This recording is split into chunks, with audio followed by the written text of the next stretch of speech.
दोस्तों मैं आपके लिए लेकर आ चुका हूँ एमसीक्यू सीरीज का थर्ड पार्ट। ठीक है, करंट इलेक्ट्रिसिटी चैप्टर से। ठीक। और ये जो सीरीज है वो 14 चैप्टर तक लगातार चलेगी। 10 एमसीक्यू हर एक चैप्टर में से लाता रहूंगा मैं। ठीक। यार मेरे को तो ऐसा धक धक हो रहा है। मेरे को भी हो ठीक है, तो पहला जो क्वेश्चन है इसमें एमसीक्यू में वो है which of the following has negative temperature coefficient of resistivity. ठीक है, इसमें ऑप्शन दे रखे हैं metal, metal and semiconductor, semiconductor और मेटल एंड एलॉय। ठीक है, अब समझते हैं ये टेम्परेचर कोफिशिएंट का और रेजिस्टिविटी का रिलेशन क्या होता है। तो रेजिस्टिविटी और टेम्परेचर में जो ग्राफ बनता है सेमीकंडक्टर के लिए, ठीक है, ये सेमीकंडक्टर के लिए ये रेजिस्टिविटी हो गई। ठीक है, और ये टेम्परेचर हो गया, टेम्परेचर कोफिशिएंट। तो इसका ग्राफ कुछ इस तरह से आता है। ठीक है, तो जैसे जैसे टेम्परेचर बढ़ाएंगे तो रेजिस्टिविटी कम होगी। तो इसमें जो आंसर होगा वो होगा सेमीकंडक्टर। ठीक है, सेमीकंडक्टर के लिए नेगेटिव टेम्परेचर कोफिशिएंट होता है रेजिस्टिविटी का। अब आते हैं हम दूसरे क्वेश्चन पे। दूसरे क्वेश्चन में दे रखा है a potential difference of 200 volt is maintained across a conductor of resistance 100 ohm, the number of electron passing through it in 1 second. ठीक है, इसमें क्या क्या दे रखा है हमें, वोल्टेज दे रखा है, रेजिस्टेंस दे रखा है और नंबर ऑफ इलेक्ट्रॉन पता करने हैं हमें 1 सेकेंड में। ठीक है, तो हमें पता है V इक्वल टू होता है आई आर, ओम्स लॉ। ठीक है, तो V जो दे रखा वो है 200 वोल्ट। ठीक है, I हमें नहीं पता और जो रेजिस्टेंस दे रखा वो दे रखा 100 ओम।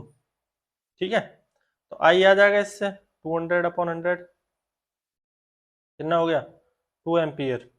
ठीक है, वो हमें पता है I क्या होता है, I equal to Q upon T। ठीक है, चार्ज पर यूनिट टाइम। और चार्ज का फॉर्मूला क्या होता है, I equal to N E, charge का होता है एन ई। ठीक है, नंबर ऑफ इलेक्ट्रॉन और एक इलेक्ट्रॉन का चार्ज अपॉन टाइम दे रखा हमें, अभी देखते हैं। तो आई है 2। ठीक है, एन निकालना हमें, नंबर ऑफ इलेक्ट्रॉन, एक इलेक्ट्रॉन का चार्ज होता है 1.6 इंटू 10⁻⁻⁹ कूलम और टाइम दे रखा है 1 सेकेंड। ठीक है, तो इसे 2 टाइम्स आएगा 0.8। ठीक है, तो ये एन इक्वल्स टू हो जाएगा 1/0.8 इंटू 10⁻⁻⁹। ठीक है, ये ऊपर जाएगा तो ये हो जाएगा 1.25 इंटू 10⁻⁹ इतने इलेक्ट्रॉन्स पर सेकंड पास होंगे। ठीक है, तो इसका जो आंसर होगा वो होगा 1.25 इंटू 10⁻⁹।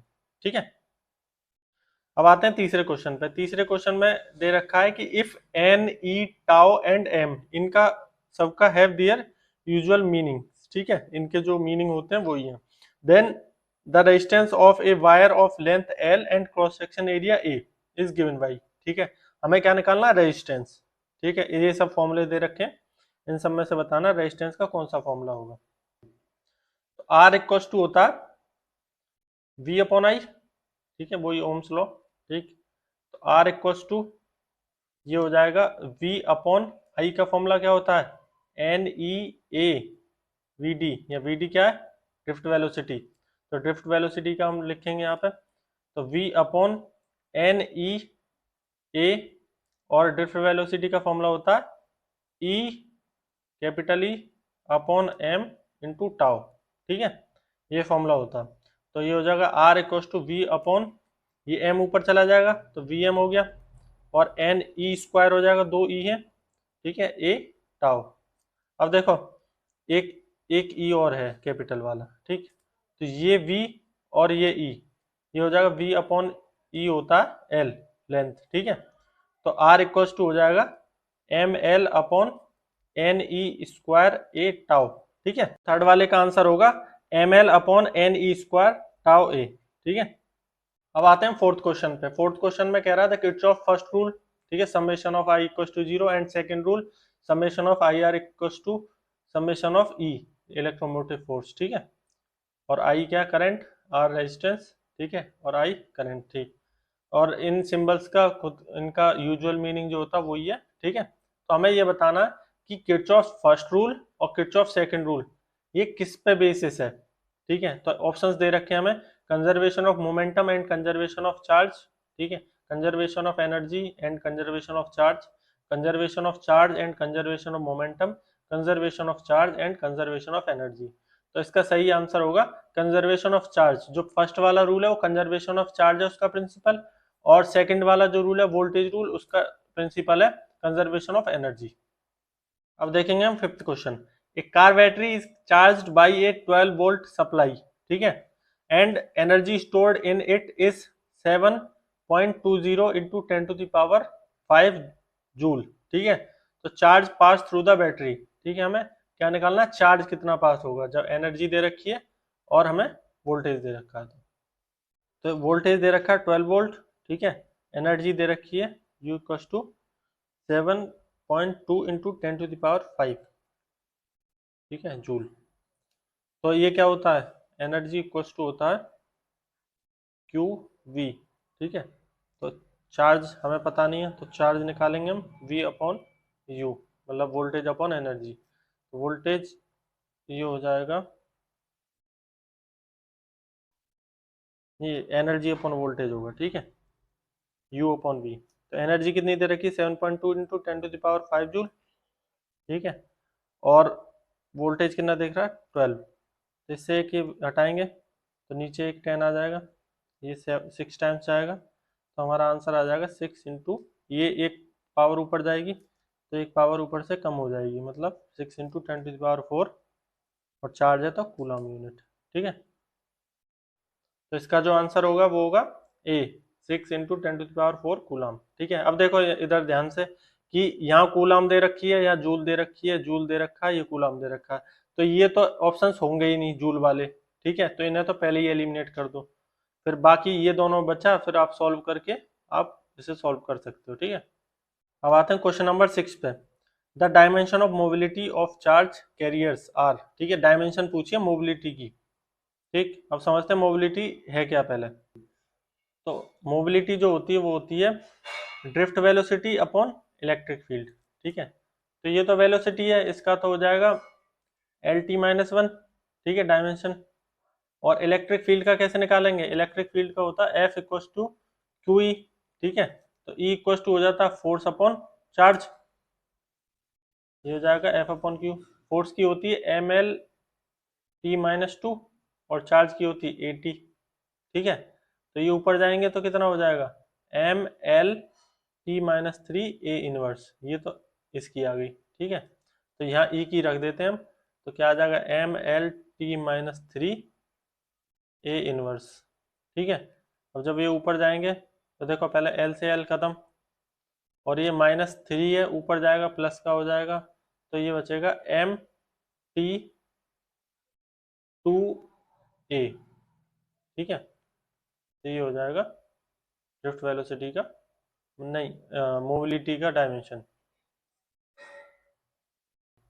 हाँ, तो ये m ऊपर जाएगा तो ये इनवर्स में हो जाएगा, तो ये हो जाएगा M इनवर्स T2A, ठीक है, ये मोबिलिटी का डायमेंशन हो गया। तो इसमें M इनवर्स T2A इसमें है बी ऑप्शन में, तो ये करेक्ट ऑप्शन है। अब आते हैं सेवंथ क्वेश्चन पे। सेवंथ क्वेश्चन कह रहा है the temperature coefficient of resistance of an alloy use for making resistors, ठीक है, कैसे कितना होगा और कैसे होगा, ठीक है। तो जो एलॉय के लिए जो ग्राफ होता है, ठीक है, रेजिस्टिविटी और टेम्परेचर में, वो होता है इस तरह से कुछ, ठीक है। मतलब क्या है, स्मॉल होगा एलॉय के लिए है, ठीक है, स्मॉल होगा बट पॉजिटिव होगा, ठीक है।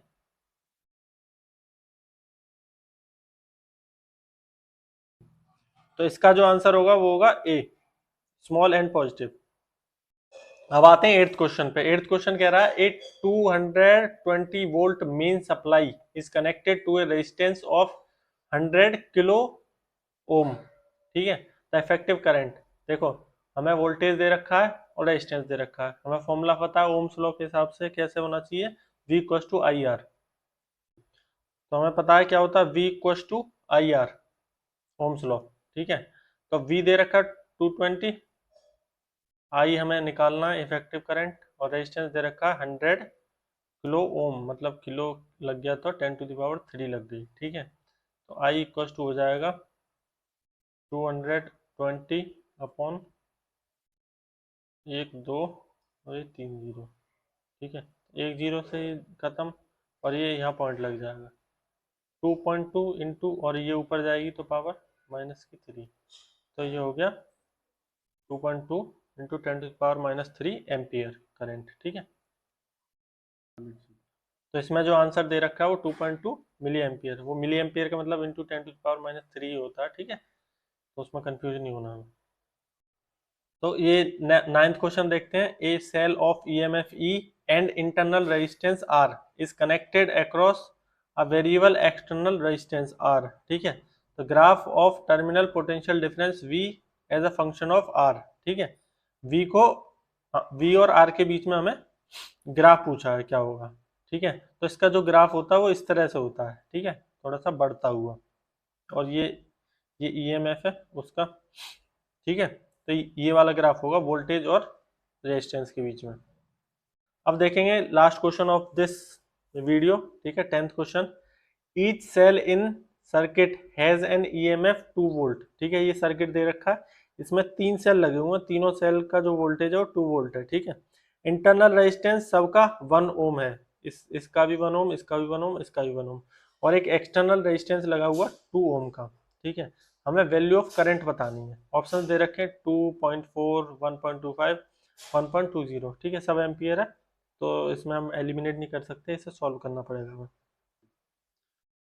अब देखेंगे हम कि देखो करंट क्या होता है, हमें ये पता ओम्स लॉ क्या होता है, V इक्वल्स टू IR, ठीक है। V वोल्टेज है, EMF है, कुछ भी ले लो इसे, ठीक है, सीधा सिंपल है, पोटेंशियल या इलेक्ट्रोमोटिव फोर्स, ठीक है। तो 3 बैटरी लगी हुई है 2-2 वोल्ट की, ठीक है, तीनों का जो पोटेंशियल होगा, नेट पोटेंशियल या EMF, ठीक है, वो प्लस कर देंगे, और I इंटू इंटरनल रेजिस्टेंस जो होगा तीनों का 1 + 1 + 1, और एक एक्सटर्नल रेजिस्टेंस लगा हुआ 2 ओम का, ठीक है।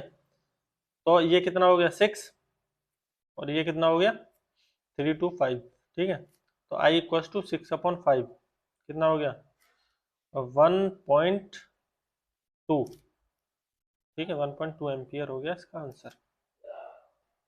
तो इस 10th क्वेश्चन का आंसर है 1.20 एम्पियर, ठीक है। अब ये सारे इस 3rd चैप्टर के सारे एमसीक्यू करा दिए मैंने पूरी कोशिश करी है कि आपको कॉन्सेप्ट ही समझ में आए, ठीक है, और क्वेश्चन करने का अप्रोच भी आ जाए आपको, ठीक है। और मैं ऐसी वीडियो लाता रहूंगा जब तक ये 14 चैप्टर कंप्लीट नहीं हो जाते, ठीक है। ये तीसरी वीडियो थी, धन्यवाद। एक तो लाइक और शेयर ठोक दीजिए, महाकाल का दबा के लाइक और शेयर ठोक दीजिए।